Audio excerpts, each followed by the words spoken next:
اب شاید ڈیجیٹل آلات سے پہلے کی زندگی کا تصور کرنا ہمارے لیے مشکل ہو، لیکن کچھ ماہرین کا کہنا ہے کہ موبائلز، ٹیبلٹس، کمپیوٹرز اور دوسرے ڈیجیٹل آلات کا مسلسل استعمال ہماری صحت پر منفی اثر ڈال سکتا ہے۔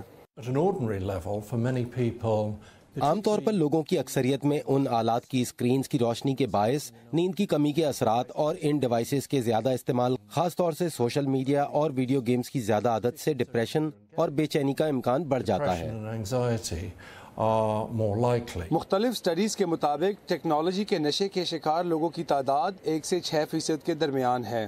ایسے میں جب ٹیکنالوجی کی مدد سے مختلف سہولیات کی ایک ہی جگہ پر دستیابی ممکن بنائی جا رہی ہے، ہم پہلے سے زیادہ وقت اسکرین پر کام کرنے میں، کھیلنے، تخلیق، لڑائی اور دوسری چیزوں میں گزارتے ہیں۔ دراصل ہم ان آلات کے ارد گرد اپنی زندگی گزار رہے ہیں اور ان کے بغیر رہنا ایک حقیقی مسئلہ بن رہا ہے۔ گوگل نے ڈیجیٹل صحت کے لیے ڈیش بورڈ کا اعلان کیا ہے اور ایپل کمپنی بھی اس سال کے آخر میں ڈیجیٹل ڈیٹاکس کا پروگرام شروع کرنے والی ہے۔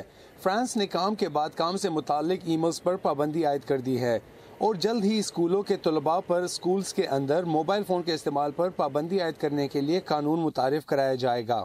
20 سال سے زیادہ عرصے تک ٹیکنالوجی کا بزنس چلانے والی تانیہ گوڈن کہتی ہیں کہ والدین اپنے بچوں کو بہت چھوٹی عمر میں ڈیجیٹل آلات دے رہے ہیں۔ دیکھیں، میں اسے بچوں کی ڈیجیٹل بیبی سٹنگ کہتی ہوں، جہاں والدین شروع سے ہی بچے کو چپ کروانے کے لیے فون دے دیتے ہیں تاکہ والدین کو چند لمحوں کا سکون مل سکے۔ گوڈن اب ایک ایسی کمپنی چلاتی ہے جہاں وہ ڈیجیٹل ڈیٹاکس پروگرام کے ذریعے لوگوں کو اپنے فون سے دور ہونے اور قدرت سے لطف اندوز ہونے کی سرگرمیاں میسر کرتی ہیں۔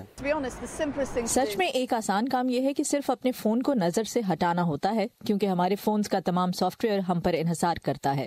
فون کی آواز اور ایپس کی اطلاعات بند کرنا اچھا ہے، لیکن اگر فون سے وقفہ لے لیا جائے تو زیادہ بہتر ہے۔ البتہ لوگوں کے لیے یہ کہنا زیادہ آسان ہے بنسبت کرنے کے۔ جل کریگ کے ساتھ عمران جدون، اردو VOA۔